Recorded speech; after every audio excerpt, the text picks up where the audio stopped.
Otep à tous, bien-aimés frères et sœurs. J'ai toujours dit que lorsque un pays occidental vous soutient, il passe par des actes et il le fait immédiatement. J'ai dit encore, je persiste et je signe. L'Amérique, même de Donald Trump, ne soutient pas Tshisekedi, ne soutient pas la RDC. S'ils le faisaient, ils auraient déjà imposé des sanctions contre Paul Kagame. Marco Rubio, c'est un colonisateur, un spécialiste, un conservateur pur et dur. Pour preuve, l'Allemagne, qui n'est pas d'accord, qui soutient Tshisekedi, qui soutient le gouvernement congolais, qui soutient le peuple congolais, a tout de suite, immédiatement coupé l'aide au développement en direction de Kigali. Les Allemands et les Rwandais avaient un projet qu'ils étaient en train d'expérimenter où l'Allemagne devrait recevoir un certain nombre de travailleurs rwandais, notamment des médecins, et en retour, l'Allemagne devait financer le développement au Rwanda. C'est un projet qui devrait permettre au Rwanda de bénéficier de plus de 350 millions de dollars, d'euros plutôt, par an. L'Allemagne a dit, Monsieur Kagame, tant que vous n'allez pas retirer tous vos soldats du sol congolais, les accords là sont suspendus. On les arrête. On ne va pas les expérimenter. Voilà un pays qui soutient la RDC. C'est le seul pays que je vois en Allemagne qui soutient la RDC. En Afrique, il y a un pays qui soutient la RDC. C'est le Burundi. Même le Congo-Brazzaville, mon pays, ne soutient pas la RDC. Par rapport aux actes qu'il pose, parce que ça, c'est la diplomatie. Le Burundi soutient la RDC. Pourquoi je dis ça? Parce que le Burundi fait partie des pays de l'EAC. C'est le seul pays de cette organisation sous-régionale qui soutient Tshisekedi. Elle a envoyé des militaires. Même si elle envoie, tu envoies un, tu as envoyé tes militaires. Même l'Afrique du Sud ne soutient pas. Quand vous voyez l'Afrique du Sud, là, c'est peut-être parce que les Russes ont demandé à l'Afrique du Sud et va l'aider. Sinon, les Sud-Africains, là, Ramaphosa notamment, si quand il y avait l'autre, comment tu l'appelles, celui qui est parti là déjà, pas Mandela, après Mandela. Quand le nom me viendra, je vais vous le dire. Celui-là, oui. Mais Ramaphosa, là, c'est un hypocrite, c'est un vaurien. C'est un vaurien du tout. Regardez, il est allé discuter avec, il veut prendre maintenant les blessés de guerre de l'Ukraine. Alors qu'il y a plein de blessés de guerre, des malades en Afrique noire. Pourquoi il ne va pas les chercher et puis qu'il aille les soigner? Il va les prendre, ceux de l'Ukraine. C'est lui qui a créé la guerre en Ukraine. Où est son problème? Donc, comme vous voyez là, c'est juste parce que, bon, ben, il faut qu'il fasse quelque chose. Mais sinon, il n'est rien du tout. C'est-à-dire qu'en Afrique, le seul pays qui soutient inconditionnellement, c'est le Burundi. Vous avez aussi les pays de l'AES qui soutiennent, mais eux-mêmes, ils sont en difficulté, ils sont en guerre, donc ils ne peuvent pas envoyer leurs soldats là-bas. Même si c'est possible que ce soit faisable. Le président du Mali, celui du Niger, celui du Burkina Faso, tous les trois, chacun d'eux a appelé Tshisekedi. Voilà ce que c'est que le soutien. Les amis, c'est ça le soutien. Et ça, c'est la solidarité africaine. Parce que ce qu'on est en train de faire à Tshisekedi, mais ils avaient déjà fait ça au Soudan. Mais quand même, nous les Africains, on a un problème.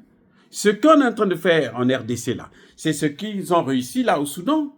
Ce qu'ils ont tenté de faire en Somalie, quand ça a échoué, maintenant ils ont mis le feu, la Somalie est depuis longtemps dans le feu. Ils ont réussi au Soudan, malheureusement, comme ils sont des gourmands, eh ben, ils continuent à faire la guerre au Soudan. Voilà le problème. Ils ont tenté de faire ça en Éthiopie, avec le Tigré. Eh ben, l'autre, il a frappé dur. Il a fait venir l'équipement de Russie. C'est la Russie qui l'a aidé. Et Tshisekedi, on lui dit, va en Russie, va t'asseoir avec Poutine pour lui demander, bon, comment on peut faire? Comment tu peux m'aider?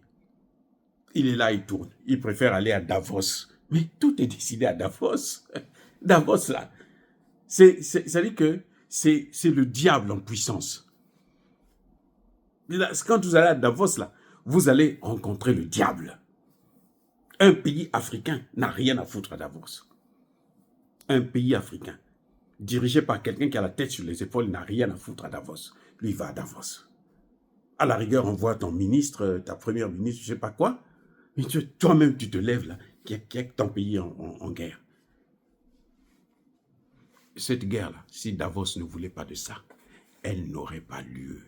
Monsieur Tshisekedi. Si Davos, là, il ne voulait pas de cette guerre, elle n'aurait jamais eu lieu. C'est pour vous dire. Donc, lorsque les gens vous soutiennent, vous le savez. Par les actes qu'ils posent. Pas par des paroles en l'air comme ça, là. Non. Sinon, même la France se soutient, donc Tshisekedi. Pourquoi vous dites que la France ne soutient pas? La France aussi soutient. Pourquoi? Attends, voilà, le meilleur exemple. Pourquoi la population est allée aussi à l'ambassade des États-Unis?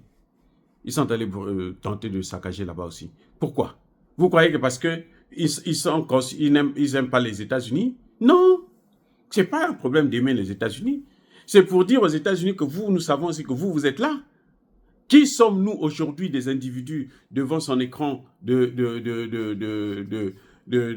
d'ordinateur ou de téléphone pour venir contredire un peuple qui est en train de vous montrer que non, voilà les problèmes. Et quand vous regardez très bien, les manifestations là ont été orientées vers des pays qui agressent la RDC, directement ou indirectement.